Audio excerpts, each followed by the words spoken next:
There are many bodies that do best exercising in a swimming pool for various reasons. However, life gets in the way and sometimes it's really hard to get to the pool regularly, or maybe you don't have access to a swimming pool in winter at all. So I'm making a series of videos for those of you who just don't have that regular access to a swimming pool. Videos that help you learn exercises that give you some of the same benefits that you experience when you exercise in a pool. Helps reduce swelling, helps work your joints and your body in a more forgiving environment. My name is Roxanne Meldrum and I'm a physical therapist with PT Health Academy.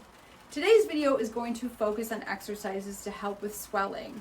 Swelling mostly in your legs. That seems to be more of a problem for people. So if you're someone who, when you exercise, your joints swell up, or when you're up for periods of time, your legs get puffier, these exercises will help control some of that swelling and get you moving in ways that don't contribute to swelling. Let's get started.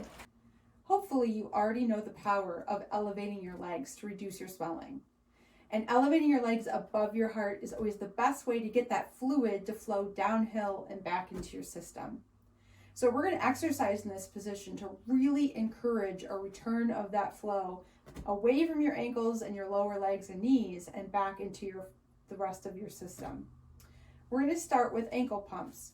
Now, if you have cranky ankles, you can keep them shorter, make them smaller, and then as you get more comfortable, I really want you to actively pump those feet up and down as strong as you're able to. And this may take a few days or a few weeks of practice to really get some good power behind that motion. It just depends on where you're at in your fitness level. 20 repetitions of those. Now we're going to move on to quad sets. When you tighten your thighs, I want you to put your hands on the muscles and feel those muscles tighten.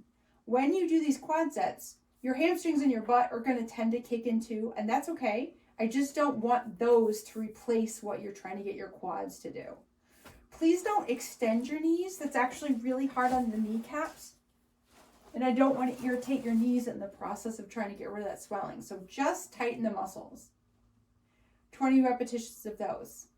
Then you're going to move on to hamstring curls, where you're going to push your legs down into the cushion or down onto the basket and use your hamstring muscles. So you should be squishing the pillow or the cushion that you have your legs lying on.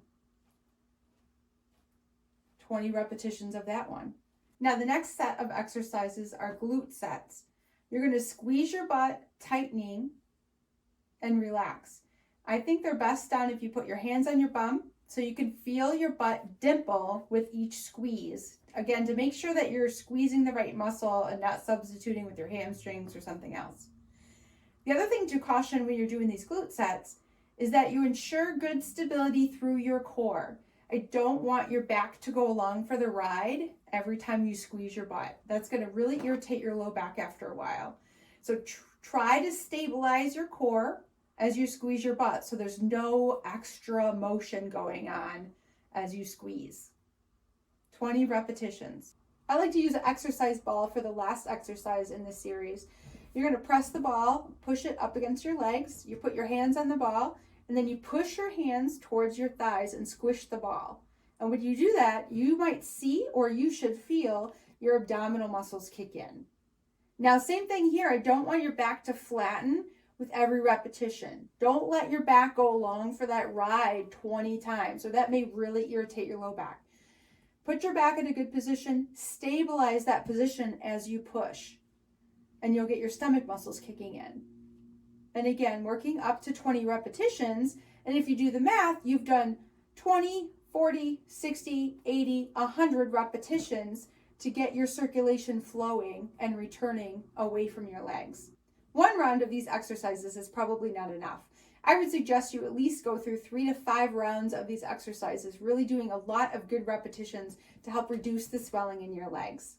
If you don't have an exercise ball to work with, you can slide your legs closer to you and use your hands against the knees to accomplish the same activity. Again, stabilizing, not letting your back go for a ride every time you push against your knees. So keep that tight as you push. I hope you found this video helpful. If you did, please like and subscribe. It really does help my small business grow. I plan to do additional videos for options for exercises you can do when you can't get into the pool. So watch out for those if you're interested. Thank you so much for listening.